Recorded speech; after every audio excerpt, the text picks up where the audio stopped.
as an ally. Our strength may or may not be measured by arithmetical numbers. We offer our 6 votes as an open support for larger cause and defer rest for eventual wisdom that may prevail one or another.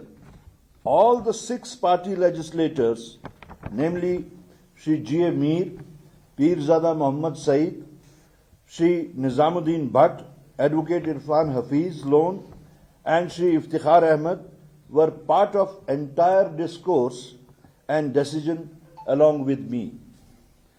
We direct our honorable members to cast their vote in favor of National Conference candidate in Rajya Sabha, for which a whip has also been issued.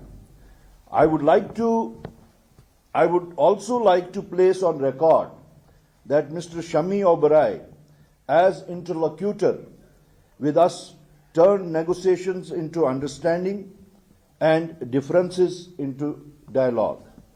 Furthermore, we will shortly be releasing our 2 communications directed to National Conference President Dr. Farooq Abdullah. Thank you.